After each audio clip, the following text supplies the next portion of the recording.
양화편 17장은 하기편 3장과 똑같아요. 양화편 17장에서 하기편 3장과 이렇게 겹치게 한 것은 아마도 다음 장 양화편 18장을 잘 설명하기 위해서 이 장을 둔 것 같아요. 그래서 옛날에 해왔지만, 즉 하기편 3장에서 해봤지만 한번 잠깐 보고 가겠습니다. 자왈, 교원영색, 선의, 인 그랬어요. 공자가 말했죠. 교원영색, 이 부분이 주부죠. 선의인이 술부. 그래서 이 주부도, 주어 부분도 이게 가운데 접속사가 빠져버렸는데, 원래는 이가 들어가야 되겠죠. 그러니까 교원, 교묘하게 말을 꾸민다. 이렇기 때문에 이것은 아마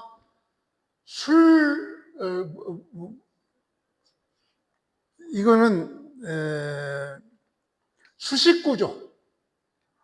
수식구조 같아요. 그러니까 남의 환심을 사기 위해서 교묘하게 말을 꾸민다, 꾸며서 한다, 이런 얘기죠. 그러니까 앞에 말이 뒤에 말을 수식하죠. 그리고 영색도 마찬가지로 앞에 말이 뒤에 말을 꾸미는데, 영은 뭐냐?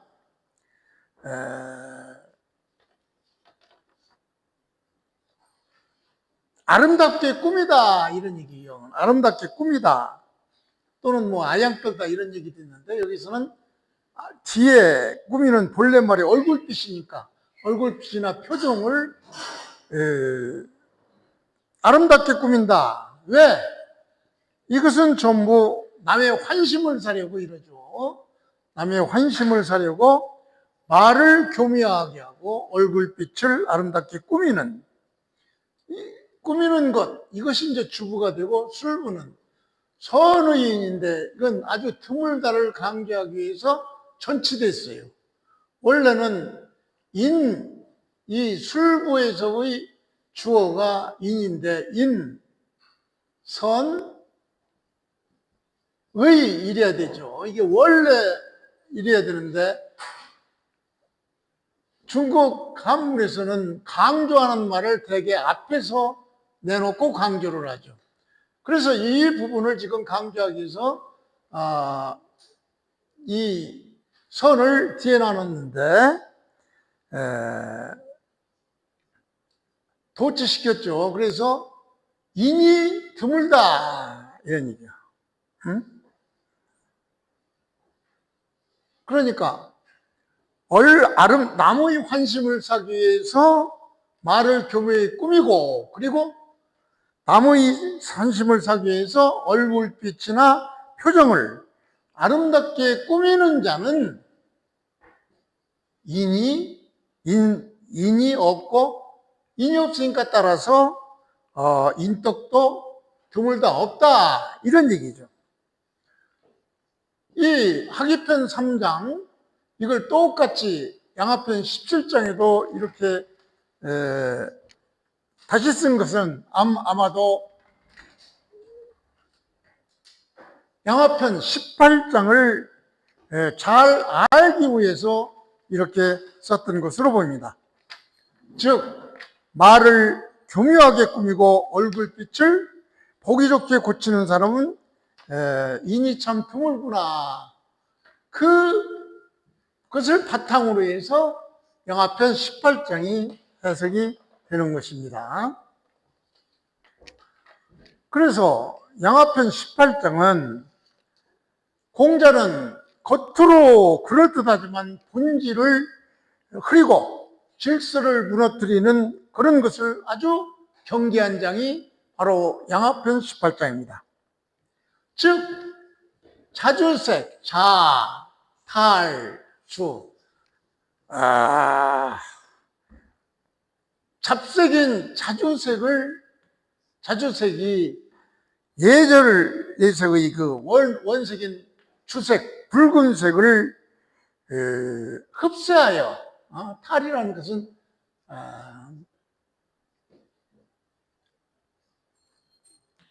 뽑아서 이것을 이 본색을 대신한다 이런 얘기죠. 응? 즉 자주색인 간색이 붉은색, 정색의 자리를 이렇게 뺏는 일. 또 정성의 음악, 한번 전에 얘기했죠. 음란한 향락적인 정성 음악이 악인 이 바른 문화를 혼란시키고 그 다음에 이국, 즉 달변가가 도덕과 정치를, 국가와 가정이 그 도덕과 정치를 무너뜨리는 일. 즉 이 내용은 전부 겉으로는 그럴듯하지만 자나 정성이나 이구는 전부 겉으로 나타나는 것들이죠. 이것은 그럴듯하지만 본질을 흐리고 질서를 무너뜨리는 것을 경계한 그런 장이 바로 18장입니다. 그래서 원문을 보죠. 공자는 말했죠. 싫어한다. 뭘? 싫어한다의 목적절이죠, 이게. 목적어지 말하죠.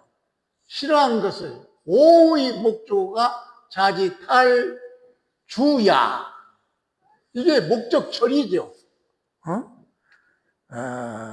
여기서도 이제 주술 관계가 있죠. 자가, 주, 지는 이 주어를 강조하기 위해 쓰는 조사죠.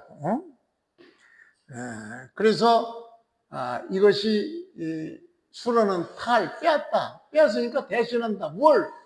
붉은색을, 정색을. 그러니까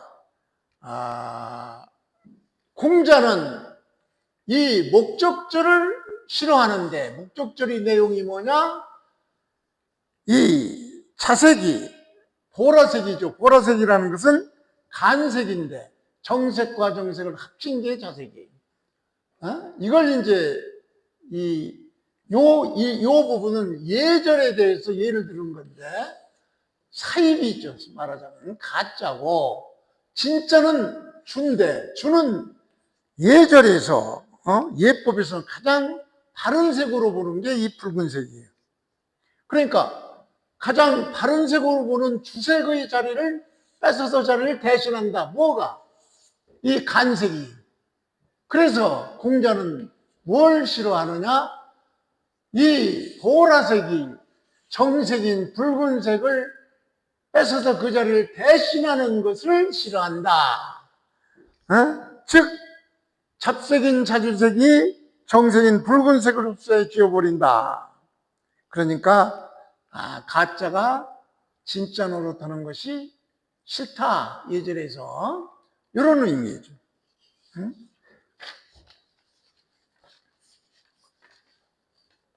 그래서 이것을 여러 가지로 해석할 수 있지만 주자, 집주를 중심으로 해서 해석을 하겠습니다. 주자, 집주에서 자는 뭐냐? 이 목적절에서의 주어죠.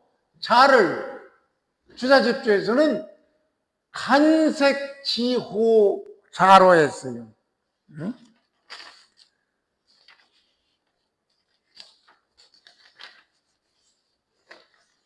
즉 간색이다. 즉 간색이라는 것은 정색과 정색을 합친 거죠.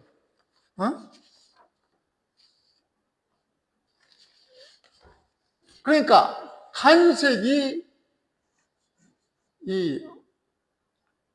여기서는 이 호가 아름답다 이런 의미도 있죠. 간색의 자색은 간색 가운데서 아름답게 여기는 색이다. 이렇게 봤어요. 응? 그리고 주는 정색, 예법에서의 가장 바른 색을 정색으로 봤어요. 그래서 주자는 이 내용을 어떻게 해석했느냐? 오기사탈정. 그러니까 이 바르지 못함이 사악한 것이 바른 것을 탈에서 대신하는 것을 싫어한다. 이렇게 주자는 이 부분을 이렇게 해석을 했죠. 그 다음에 오정성. 정성은 적나라 음악이죠. 적나라 음악. 당시에는 음란하고 향락적인 음악의 상징으로 적나라 음악을 쳤죠. 정성이 즉 종묘나 조정에서 연주하는 바른 음악을 악이라고 하죠. 그러니까 정성이라는 음악이 악을 물러나게 한다. 이런 얘기죠. 그러니까 이것이 예절이라면 이것은 음악을 얘기하죠. 음악에서는 이렇게 된다. 그래서 이 부분을 주자는 어떻게 해석했느냐? 정성은 음성야에서 음란한 음악이다. 이렇게 봤죠.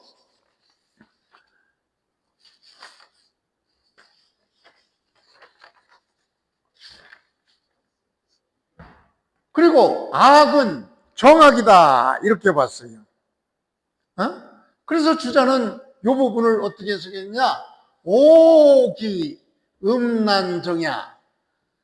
그 음란함이 이 바른 것을 혼란하게 하는 것을 싫어한다. 이런 얘기죠. 다시 말해서 적나라 음악은 음란한 음악이고 악은 바른 음악이므로 음란한 것이 바른 음악을 어지럽히는 것을 싫어한다고 주자는 봤죠.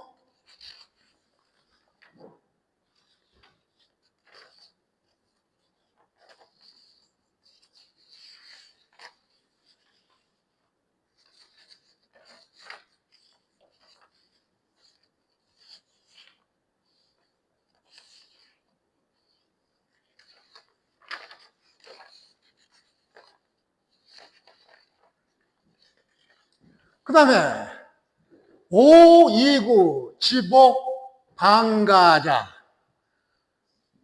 공자는 싫어하는데 싫어하는 게 뭐냐? 이구가 방가를 무너뜨리는 것을 싫어한다. 이런데 일반적으로 이구는 공자가 해석하는 이구는 바로 말재주만 뛰어나고 교묘하게 남을 현혹하는 그런 사람을 이구라고 해요. 이것이 뒤집는다. 뭘? 방과 가를. 방과가 국가와 가문을 뒤엎고 망치게 한다. 이런 의미죠. 그러니까 교묘한 말로 나라와 가문을 뒤엎고 망치게 하는 것을 공자는 싫어한다. 이것은 바로 말이죠. 말.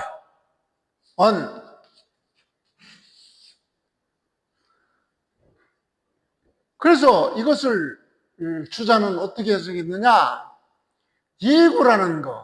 이구를 주자는 어떻게 해석했느냐? 첩급 편영지이냐 그랬어요.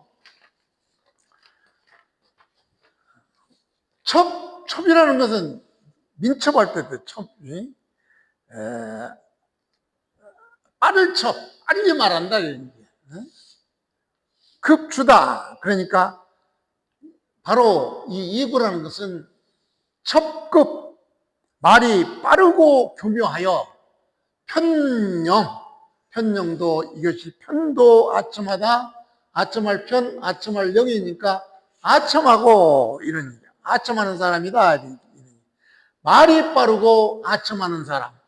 즉 이구는 말이 빠르고 아첨하는 사람이 방가는 주자집주에서도 국가와 가문이라고 그랬죠. 국가와 가문을 복이죠. 복한다. 복은 뭐냐? 경패야이. 기울경이죠.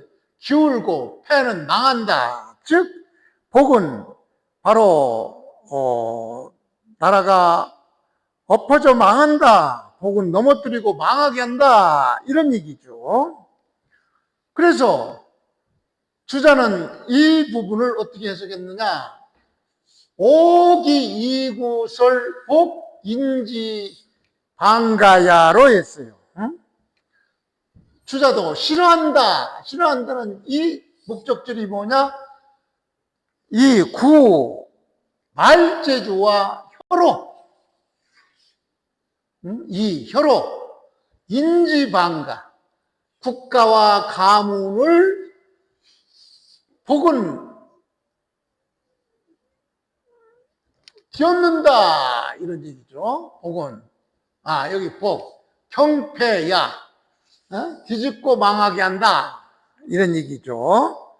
그래서 다시 한번 설명하면 주자는 바로 말재주와 혀로 나라와 가문을 망하게 하는 사람, 이것을 미워하죠. 이렇게 해석되죠. 그래서 이 장에서의 핵심 요지는 주자는 이 장을 세 가지로 구별을 했죠. 예에 있어서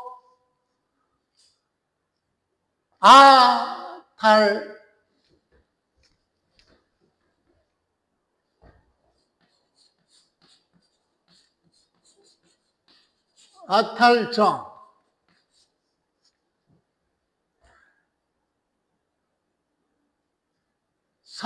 사탈, 사악한 것이 바른 것을 대신하는 것.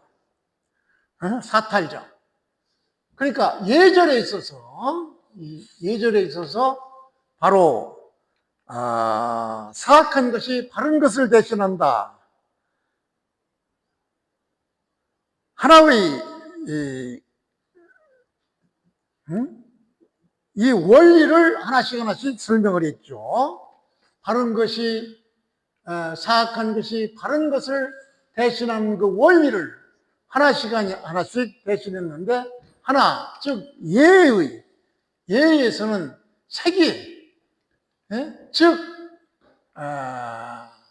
자주색이 붉은색을 자주색은 우리가 이 간색이라고 해서 이걸 가짜로 봤죠. 주는 정색이라고 해서 예법에서 붉은색은 정색으로 봤어요. 그래서 자주색, 간색이 바로 붉은색, 정색을 대신하는 거.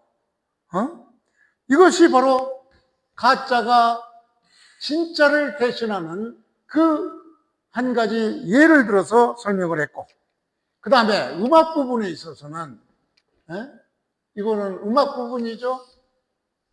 정성, 이 음악 부분, 음악 부분에 있어서는 이 정성이 바로 악을 어지럽힌다 이런 얘기죠. 이렇게 해서 음악도 이 가짜 음악인 정성이 진짜 음악인 악의 자를 대신한다 해서 어지럽히는 거, 이것을 설명하고 있죠. 그러니까 음악 해석의 가짜가 진짜를 어지럽히는 그걸 설명했죠. 마지막에 말이죠, 말. 정치에서는 이구가, 즉 말이 나라를 망치게 하는 거. 그러니까 말재주가 뛰어나고 교묘하게 말을 현혹하는 자, 이런 자들이 바로 올바른 자를 배신하는, 그래서 이 가짜가 진짜를 배신하는 세 가지 종류를 예절과 음악과 말에서 이렇게 예를 들어서 설명했죠. 즉 공자는 이 장에서의 얘기는 바로 공자는 겉으로 화려하고 매력적이지만 본질적으로 바르지 못한 것이 정통과 정도를 대신하는 현상을 깊이 경계한 장이 양화편 18장입니다. 양화편 19장은 이 장에서는 공자와 자공이 심도 깊게 이 가르침에 대해서 얘기한 장인데, 가르침이라는 것은 원래 말로 가르치는 것과 말을 하지 않고 그냥 무언의 가르침이 있죠. 그래서 말을 통한 가르침, 이것을 뛰어넘는 것이 바로 무언의 가르침인데, 바로 자연의 순리처럼 행동과 삶으로 보여주는 무언의 가르침이 무엇인지 보여주는 아주 유명한 장이 양화편 19장입니다. 즉 무언의 가르침, 이거는 바로 천지 자연 만물이 시간의 흐름에 따라서 그것들이 저마다 생성하고 변화하고 번식하고 발전함이 하늘의 이치다. 그와 같은 모습을 보고 하늘의 도리를 깨닫고 실천한다는 뜻이 바로 양화편 19장입니다. 이것을 전제로 하고 본문을 보겠습니다. 자왈, 여기에서 여와 자를 잘 구분하셔야 됩니다. 이 여자는 나여자인데, 이거를 옥편에서 사전에서 찾으려면은 바로 이 갈고리 골이라고, 이 갈고리 골 여비에서 찾아야 돼, 이 자는. 그 다음에 자는 아들자에서 그냥 찾고, 요점이 다르니까 이 한자는 구별해야지.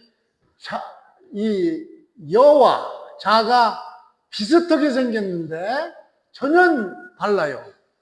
자는 아들자에서 찾지만 이거는 이 갈고리 골이라고 해서 요교에서 찾아요. 그러니까 이 마침 또 이 자궁의 이름이 여여서 문제가 되는데, 여기서 공자는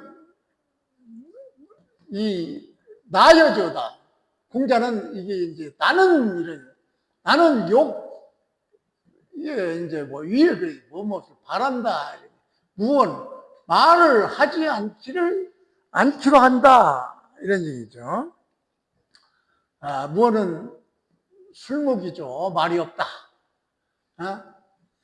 이거는 조동사로서 않겠다 하니까. 그러니까 무언은 바로 나는 말을 하지 않으련다, 이런 얘기죠.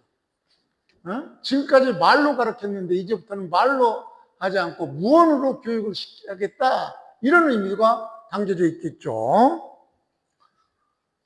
그래서 자공이 이제 이 스승이 말을 이제 앞으로 말 안 하겠다 이래 버리니까 자공이 물었죠.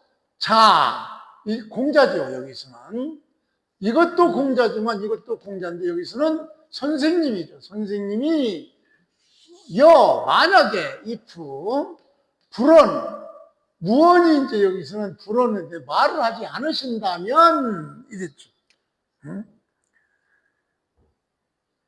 그런다면 즉 이 칙은 바로 즉이죠. 즉 이 말을 안 하신다는 이 가정과 호응해서 결과는 어떻게 되느냐? 결과를 이끄는 이게 접속사죠. 즉은 그러면은 소자는 저희들 제자들이죠. 제자들은 하술, 이것도 하가 의문대명사입니다. 의문대명사.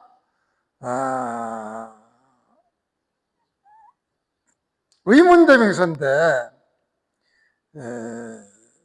이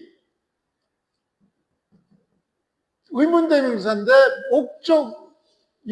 목적어 역할을 하죠. 여기서 목적어 역할을 하기 때문에 원래는 수로 뒤에 와야 되는데 수로 앞에 왔죠. 하술. 그래서 천치됐어요. 그러니까 이건 바로 한문 문법상 의문대명사가 이 수로 앞에 온다는 거, 천치된다는 거. 그래서 즉 그렇다면은 저희들은 하술 무엇을 적어야 됩니까? 무엇을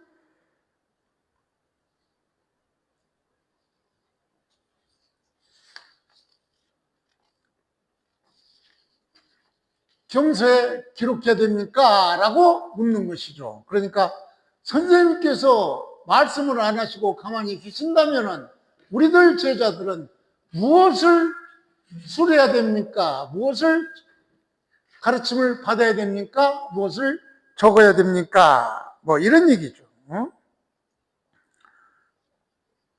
그러니까 무엇에 대해서 술이라는 것은 여기서는 예를 들어서 도를 말하고 전한다 이거 술한다 이런 얘기죠. 무엇을 말하고 적어야 합니까? 이런 얘기죠. 그러니까 공자가 또 말하기를 천하 언제 하늘이 무슨 말을 하더냐.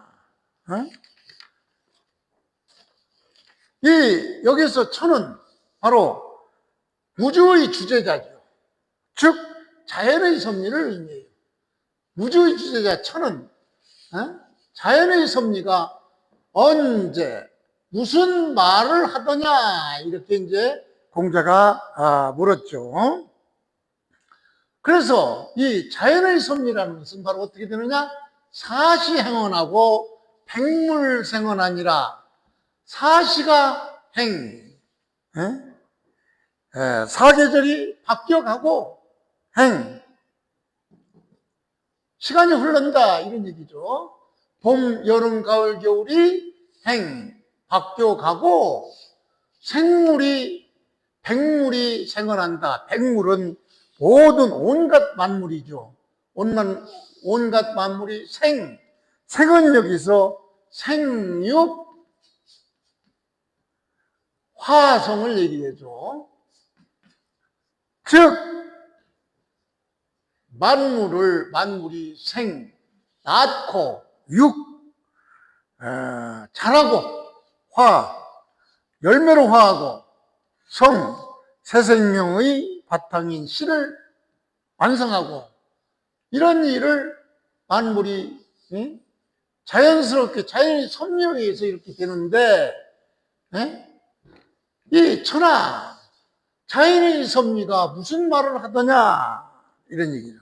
하늘이 무슨 말을 하더냐 이렇게 즉 이 장에서는 말의 가르침보다도 무언의 가르침 즉 자연의 섭리에 의해서 가르치는 그것을 강조한 그런 그 얘기죠. 그러니까 공자가 말을 안 하겠다고 한 것은 바로 제자들에게 충격을 주어 깨달음을 얻게 하려는 일종의 교육 방법이죠. 자공이 선생님이 말을 안 하시면은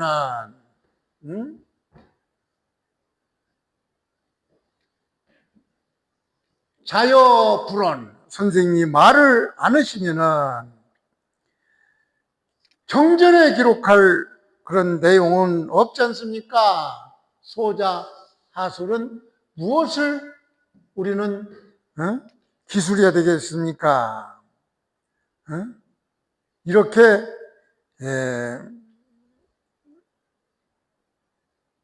물어서 지식의 전수 관점을 묻게 되는 것이죠. 그러자 공자는 하늘이 한마디 말이 없어도 추나 추동 사시가 계속되고 백물 만물이 태어나고 자라듯이 진정한 가르침은 말재주나 이론이 아니라 몸소 실천하는 삶의 모습 그 자체에 있다라는 것을 가르쳐준 장이 바로 양화편 19장입니다. 양화편 20장은 유비라는 사람이 공자를 공자를 뵙기를 청하자 청했는데 이 공자가 병을 핑계로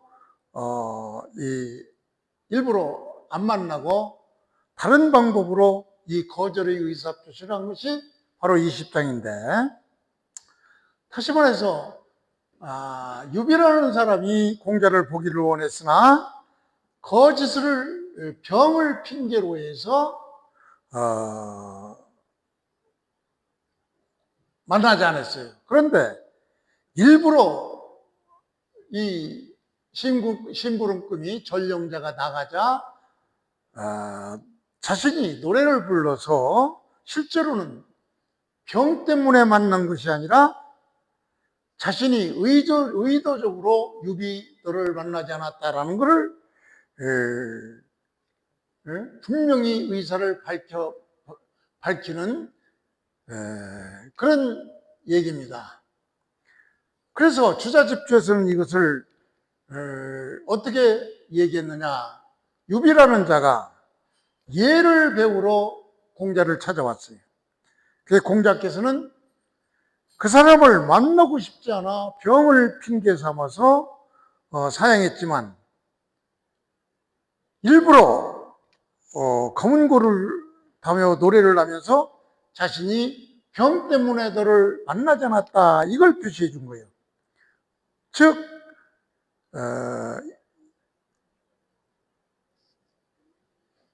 자신이 이를 숨기거나 속이려는 것이 아니고 바로 만나지 않겠다는 자신의 뜻을 분명히 드러낸 것이죠. 즉 공자는 예를 갖추되 자신이 판단에 따라서 누구를 만날 것인지 분명한 원칙을 가지고 행동을 하셨다는 점을 보여주는 장이 바로 양화편 20장입니다. 자, 이 사실을 전제로 해서 본문을 보죠. 유비 욕견 공자. 그냥 뭐 간단한 문장이에요. 주술목이죠. 유비라는 사람이, 유비는 바로 좀 이따 주자 집제에서 자세히 설명 나오겠지만 노나라 사람으로 애공의 신하예요. 그래서 이 유비라는 사람이 한때는 애공의 명령에 의해서 공자한테 상례를 배운 적이 있어요. 그러니까 특별하게 이 왕이 공자한테 가서 예를 배우라 할 정도니까 가족임이 바로 나타나는 것이죠. 그리고 여기서 보듯이 유비가 공자를 만나려고 했는데 직접 가서 뵈는 것이 아니고 심부름꾼을 보내가지고 이렇게 만나려고 하니까 여기서 봐도 유비는 명문가의 자제임이 틀림없죠. 심부름꾼을 데리고 다닐 정도로 명문가 가족이죠. 그러니까 이렇게 유비가 이 공자를 만나고 싶어서 자기가 직접 오지 않고 그 장명자, 그 심부름꾼을 보내가지고 공자한테 떠봤죠. 좀 만나게 해주십시오. 그러니까 공자가 이제 좀 기분이 좀 나빴겠죠. 직접 오지도 않고 심부름꾼을 달랑 시켜가지고 만났자고 하니까 웬만한 사람도 다 기분이 나쁘겠죠. 그러니까 공자는 사양했죠. 안 만나겠다. 안 만나는 이유가 뭐냐? 이질, 병을 핑계로 공자는 사양했죠. 응? 나 아파서도 못 만나겠다고 해라. 이렇게 전령자한테 얘기했죠. 그러니까 장명자, 장명자는 바로 심부름꾼이죠. 받들장이죠. 명령을 받드는 자니까 바로 심부름꾼. 그러니까 유비의 어떤 그 심부름꾼이겠죠. 유비의 심부름꾼 장명자가 출호, 문을 나가자. 이렇게 이 장명자가 공자한테 와서 유비라는 사람이 좀 뵙자갑니다. 이렇게 말을 하니까 나 아픈 병 때문에 못 만난다. 이렇게 얘기를 하니까 그 말을 듣고 심부름꾼이 문을 밖으로 나가자. 이런 얘기죠. 이렇게 나가니까 그때 취술 이가 여기서 주어가 생략이 되어 있죠. 이 주어는 공자죠.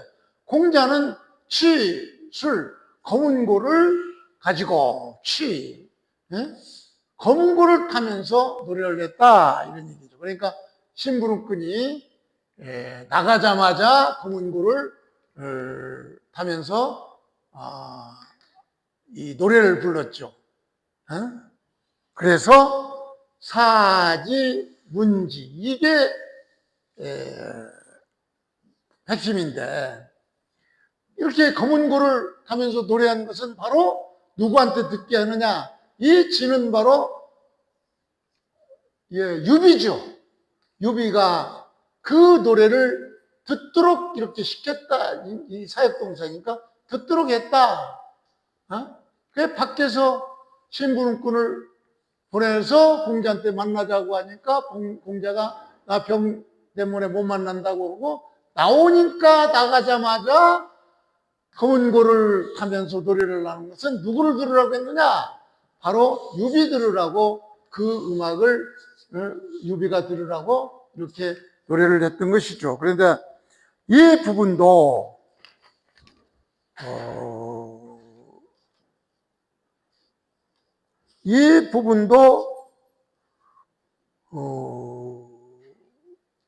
논어 주자 집주를 중시해서 보지 않는 우리 서울대 장 교수는 이것을 어떻게 저 사지에서 지를 이 장명자로 해석을 했더라고요.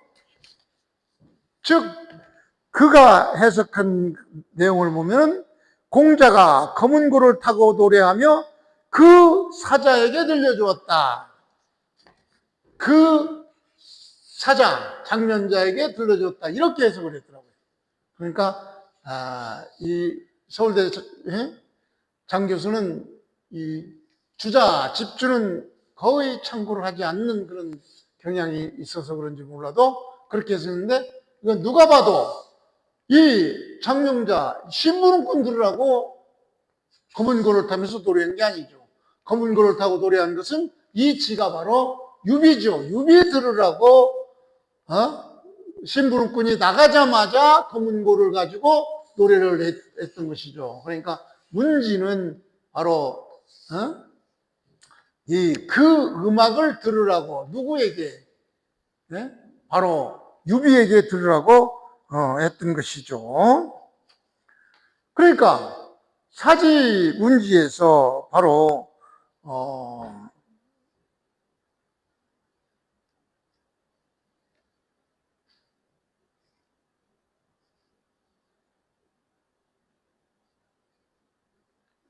사지 문지에서 주자 집주는 나중에 이게 이 비사지략 소위 신병지야로 이렇게 해석한 것을 봐도 주자 집주에서는 바로 누구에게? 유비에게 들으라고 했던 것이죠. 이 부분은 좀 이따 설명을 드리기로 하겠습니다. 그래서 이 부분을 주자 집주를 중심으로 해서 다시 한번 보겠습니다.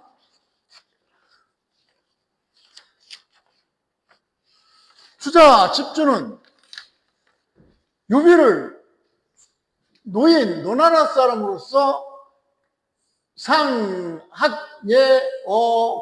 공자로부터 술목, 예를 이미 배운 바가 있다 이런 얘기죠. 그러니까 제가 양화편 배경 설명할 때 설명을 드렸죠. 유비는 애공의 명에 의해서 공자한테 상례를 배운 적이 있다, 이런 얘기죠. 그 얘기예요, 바로. 유비는 노나라 사람으로서 애공의 명에 의해서 공자로부터 상례를 이미 배웠다. 그래서 그런 유비가 바로 또 공자한테, 공자를 보러 왔는데, 이렇게 옛날에 배운 적도 있는데 지가 직접 오지 않고 심부름꾼을 시켜서 만나자고 하니까 좀 건방 좀 떨었죠. 그러니까 공자는 바로 병을 핑계 삼아서 사양을 했죠. 안 만난다고. 즉 사예의 질자라는 것. 병을 핑계로 사양한다는 얘기는 바로 무슨 얘기냐? 불욕견지야. 지는 이게 유비죠. 유비를 만나고 싶지 않다, 이런 뜻이죠. 병이 문제가 아니라 실제로 만나고 싶지 않다, 이런 얘기고, 장령자는 바로 유비의 심부름꾼이니까 전령지사, 그러니까 전령, 명을 전하는 그런 심부름꾼이다, 이런 얘기죠. 그 다음에 아까 중요하다고 얘기했던 사지문지는 우리 서울대 장교수는 지를 이 장명자 이걸로 해석했는데 주자 집주는 그렇게 하지 않고 사지문지자는 바로 비사 질병, 병을 사칭한 것이 아니고 소위 신경지, 즉 유비를 아주 심하게, 아주 깊게, 깊이 겸 깨우치려는, 바로 깨우치어 경계하려는 그런 뜻이다, 이런 얘기.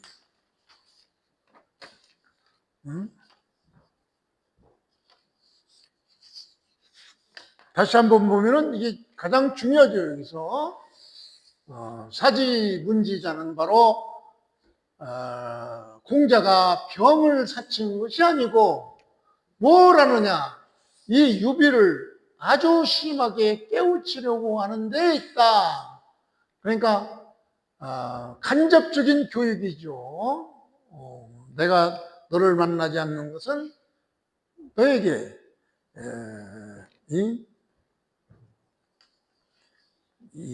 깊이 내가 깨닫고 뭘 좀 알아라 하는 그런 의미죠. 그러니까 이 양화편 20장에서